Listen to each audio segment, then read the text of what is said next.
الحمدللہ وکفا والصلاة والسلام علی سید الانبیاء وعلی آلہ نجوم الہدى واصحابہ بدور الدجا اما بعد فاعوذ باللہ من الشیطان الرجیم بسم اللہ الرحمن الرحیم انہ من سلیمان وانہ بسم اللہ الرحمن الرحیم آمنت باللہ صدق اللہ العظیم وصدق رسولہ النبی الکریم ونحن علی ذلک لمن الشاہدین والشاکرین والحمد للہ رب العالمین ان اللہ وملائکتہ یصلون علی النبی یا ایہا الذین آمنوا صلوا علیہ وسلموا تسلیما الصلاة والسلام علیک یا سیدی یا رسول اللہ وعلی آلک واصحابک یا حبیب اللہ الصلاة والسلام علیک یا سیدی یا حبیب اللہ وعلی آلک واصحابک یا خاتم النبیین۔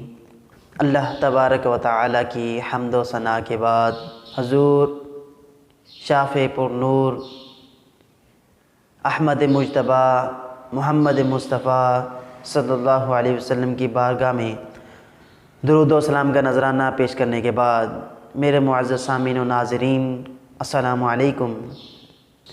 سابقہ درس کے اندر میں نے کلمات تسمیہ کے حرف با سے ابتدا کی تھی اور اس کے معنی مفہوم بیان کیے۔ آج با سے آگے بات کرتے ہیں۔ بسم اللہ الرحمن الرحیم کا جو اسم ہے جو با کے بعد آتا ہے اس کی تعریف علماء یوں فرماتی ہیں الاسم ما یعرف به ذات الشیء، اسم وہ لفظ یا علامت ہے جس سے کوئی چیز پہچانی جاتی ہے۔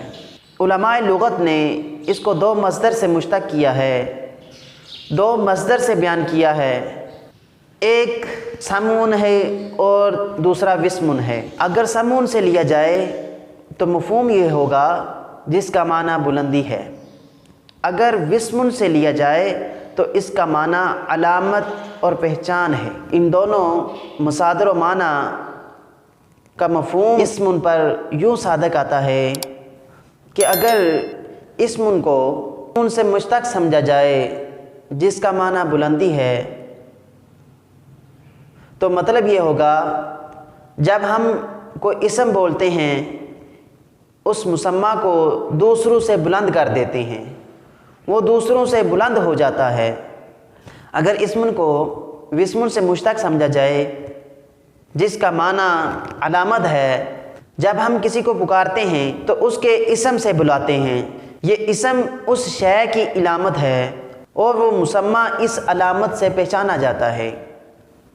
فرماتے ہیں الاسم ما یعرف به ذات الشیء، اسم وہ لفظ یا علامت ہے جس سے کوئی چیز کی پہچان کی جاتی ہے۔ دیکھیے اگر بہت زیادہ لوگ بیٹھے ہوں اور ان میں سے کسی ایک کا نام لیا جائے تو اس سے اس کی پہچان ظاہر ہوتی ہے، وہ اس کو بلایا جائے تو وہ دوسروں سے بلند ہو جاتا ہے۔ پتہ چلا کہ اسم یہ کسی کی پہچان اور علامت ہوتا ہے۔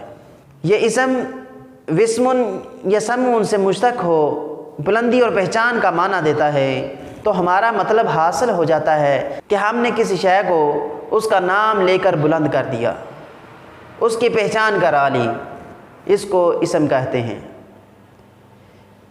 اللہ تبارک و تعالیٰ نے اسم کا لفظ کیوں استعمال کیا؟ باللہ بھی تو کہہ سکتے تھے، کچھ اور حروف بھی تو استعمال کیے جا سکتے تھے، لیکن اسم کا لفظ استعمال کرنے کی وجہ کیا ہے؟ اللہ تبارک و تعالیٰ نے جو اسم کا لفظ استعمال کیا بتانا چاہ رہے ہیں کہ اے لوگو میری ذات سے پہلے میرے نام سے برکت حاصل کرو، میرے نام کی بھی بے بہا برکتیں ہیں۔ جب نام سے برکتیں حاصل کی جا سکتی ہیں تو حضور علیہ الصلاۃ والسلام سے بھی بے بہا برکتیں حاصل کی جا سکتی ہیں، کیونکہ حضور علیہ الصلاۃ والسلام اللہ تبارک و تعالیٰ کے پیارے حبیب ہیں، پیارے مصطفیٰ ہیں۔ معزز سامعین کرام، اسم کے بعد لفظ اللہ آتا ہے۔ بسم اللہ کے اندر اللہ تبارک و تعالی نے اپنا ذاتی نام ذکر کیا۔ اب جاننا یہ ہے کہ علماء نے لفظ اللہ کی تعریف کیا کی ہے۔ فرمایا اللہ علم لذات الواجب الوجود المستجمعی لجمیع صفات الکمالی۔ اللہ اس ذات واجب الوجود کا نام ہے جو تمام صفات کمالیہ کا مالک ہو، جو تمام صفات کمالیہ کا جامع ہو۔ اس جگہ پر دو الفاظ کی وضاحت ضروری ہے۔ ذات واجب الوجود اور صفات کمالیہ کیا ہیں؟ ذات واجب الوجود اس ذات کو کہتے ہیں جس کا ہونا ضروری ہے، اس کے مقابلے میں ممکن الوجود کہا جاتا ہے جو کہ تمام مخلوقات ہیں۔ ذات اللہ کا ہونا ضروری ہے اور مخلوقات کا ہونا برابر ہے، ہو یا نہ ہو۔ یعنی اللہ تبارک و تعالی کا ہونا ضروری ہے، اس کا عدم محال ہے، اور مخلوق جو ہے اس کا ہونا یا نہ ہونا ایک جیسا ہے، لیکن اللہ تبارک و تعالیٰ کی ذات کا ہونا ضروری ہے۔ صفات کمالیہ کا مطلب یہ ہے کہ وہ ذات واجب الوجود ہو اور تمام صفات کمال کا جامع ہو۔ کوئی بھی ایسی صفت جس کے اندر کمال نہ ہو اس ذات کے اندر نہ پائی جائے، اس کو صفات کمال کہتے ہیں۔ لفظ اللہ سبحانہ و تعالیٰ کا ذاتی نام ہے۔ خود اللہ تبارک و تعالیٰ نے قرآن پاک میں جا بجا اس کا ذکر فرمایا، اور کم و بیش 2701 مرتبہ لفظ اللہ کا ذکر فرمایا۔ باقی اس کے بے شمار صفاتی نام ہیں جو حد و شمار اور گنتی سے باہر ہیں۔ آگے اللہ تبارک و تعالیٰ نے الرحمن اور الرحیم کا ذکر کیا۔ یہ دونوں اسم مبالغے کے صیغے ہیں اور رحمت سے مشتق ہیں۔ رحمان فعلان کے وزن پر زیادہ مبالغے کا معنی دیتا ہے۔ اس کی معنویت میں انتہائی کثرت، فراوانی اور مبالغہ پایا جاتا ہے، اور اس وزن پر جتنے بھی باقی اسماء ہیں ان کی بھی یہی خصوصیت ہے، جیسے فرقان، قربان، ندمان، یعنی انتہائی امتیاز پیدا کرنے والا، انتہائی قریبی، انتہائی شرمندہ، اور اسی طرح غضبان کا لفظ استعمال ہوتا ہے، انتہائی غصے والا۔ تو رحمان کے اندر بھی اس طرح مبالغہ پایا جائے گا، انتہائی رحمت کرنے والا، انتہائی رحمت والا۔ رحمان ذات باری تعالیٰ کا ایک خاصہ ہے۔ رحمت کے جو دوسرے مشتقات ہیں ان کا اطلاق دوسرے افراد پر ہو سکتا ہے، مگر رحمان اللہ کے سوا کسی پر بولا نہیں جا سکتا۔ جیسا کہ سورۃ بنی اسرائیل میں اللہ تبارک و تعالی نے ارشاد فرمایا، قُلِ ادْعُوا اللَّهَ أَوِ ادْعُوا الرَّحْمَٰنَ أَيَّمَّا تَدْعُوا فَلَهُ الْأَسْمَاءُ الْحُسْنَىٰ۔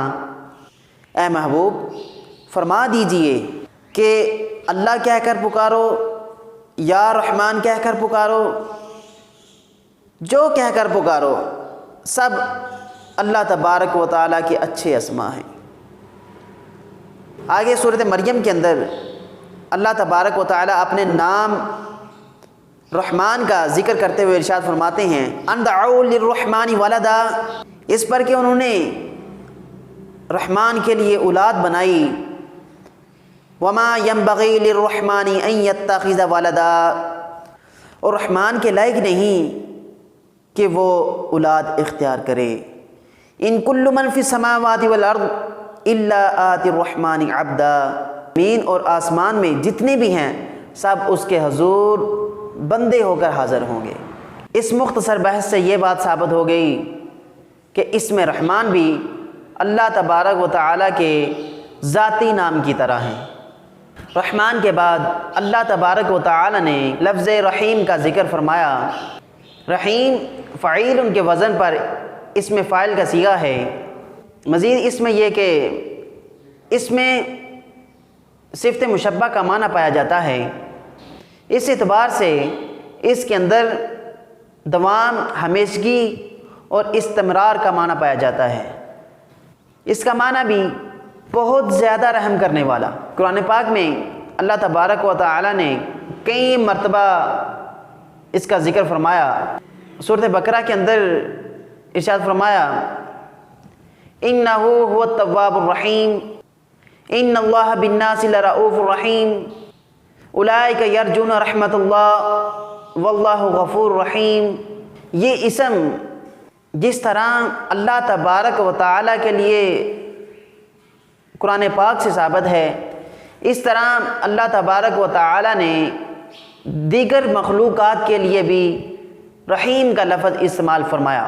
حضور علیہ الصلاۃ والسلام کے لیے ارشاد فرمایا لقد جاءکم رسول من انفسکم عزیز علیہ ما عنتم حریص علیکم بالمؤمنین رؤوف الرحیم۔ یعنی اللہ تبارک و تعالیٰ نے لفظ رحیم اللہ تبارک و تعالیٰ نے اپنے لیے استعمال کیا تو اپنے پیارے محبوب کے لیے بھی رحیم کا لفظ استعمال فرمایا۔ اللہ تبارک و تعالیٰ کے کئی دوسرے صفاتی اسماء ہیں، سمیع، بصیر، شہید، رشید، علیم وغیرہ، جو دوسرے انسانوں کے لیے بھی بولے جاتے ہیں۔ رحمان اور رحیم میں معنوی امتیاز یہ ہے، ان دونوں کے معنوی اطلاقات جدا جدا ہیں۔ سوال یہ پیدا ہوتا ہے کہ یہ دونوں اسم رحمت کے لیے مبالغے کا معنی دیتے ہیں، پھر ان کو الگ الگ کیوں ذکر فرمایا، ان کو الگ الگ کیوں بیان کیا؟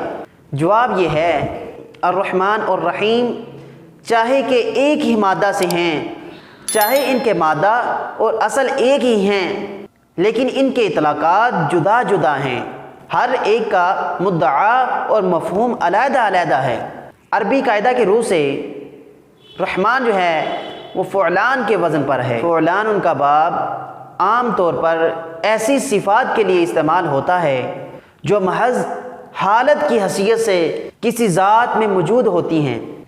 مست بے خود کے لیے سکران کا لفظ استعمال کیا گیا، غضبناک شخص کے لیے غضبان کا لفظ استعمال کیا گیا، پریشان کے لیے حیران کا لفظ استعمال کیا گیا، اور بہنے والی مایا چیز کو جریان کا لفظ استعمال کیا گیا۔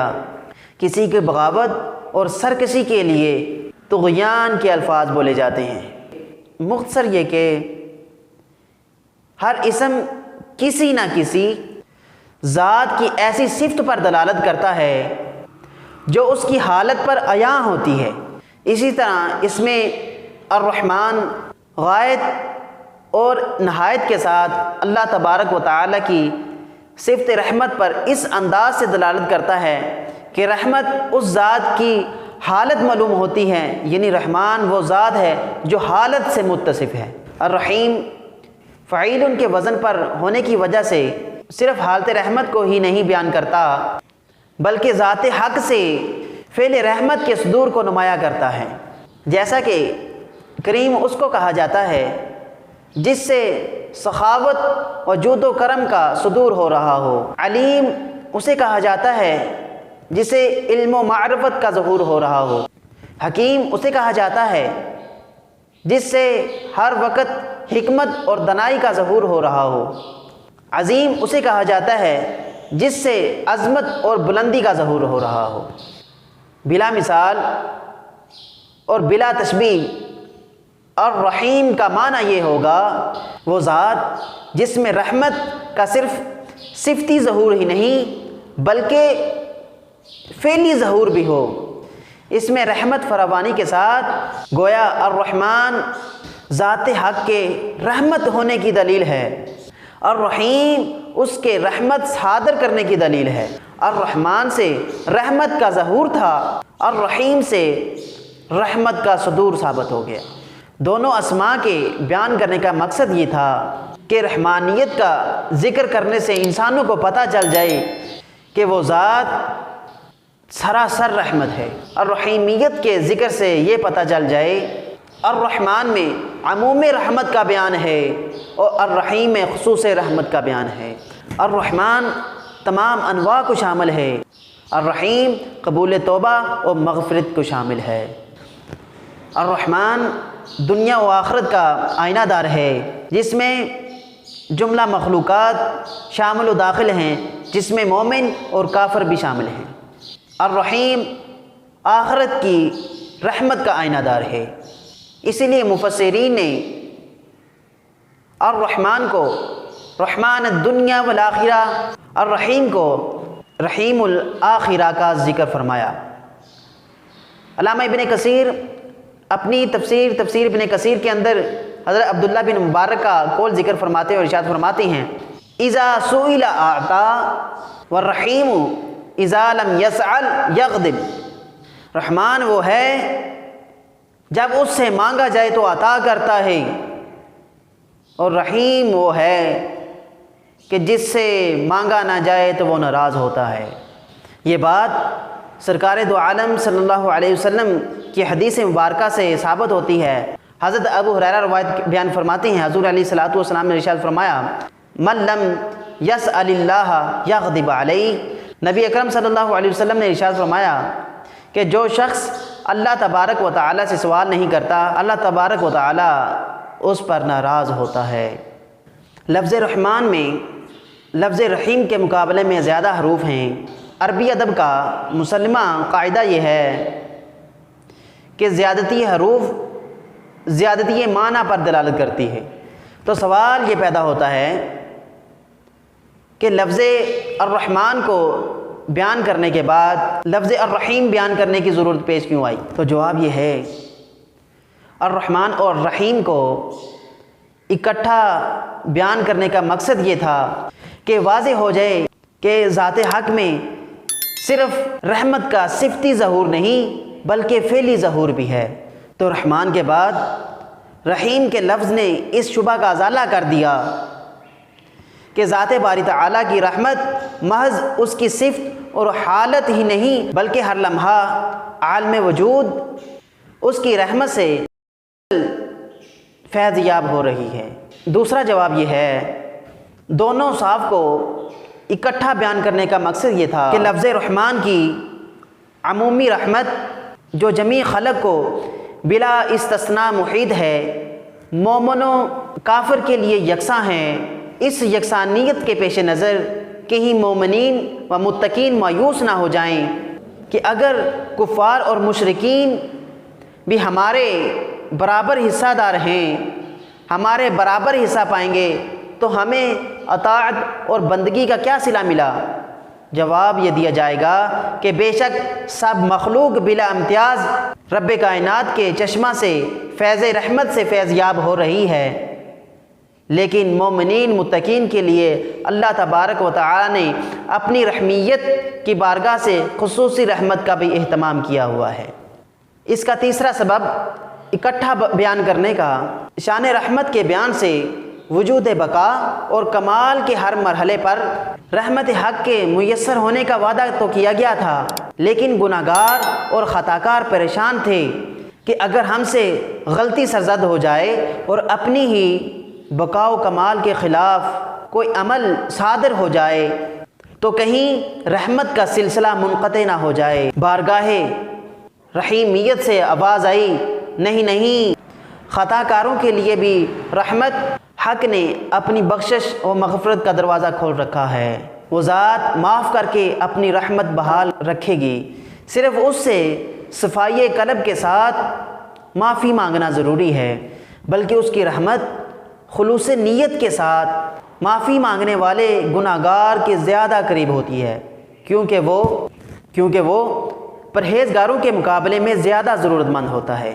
سیدنا غوث اعظم شیخ عبد القادر جیلانی رحمۃ اللہ علیہ کا قول ہے اہل الطاعات یذکرون النعیم و اہل العصیان یذکرون الرحیم۔ عبادت کرنے والے جنت کو یاد کرتے ہیں اور گناہگار رب کی رحمت کو یاد کرتے ہیں۔ اللہ تبارک و تعالی سے دعا ہے کہ جو کچھ سنایا اس پر عمل کرنے کی توفیق عطا فرمائے۔ وآخر دعوانا ان الحمد للہ رب العالمین۔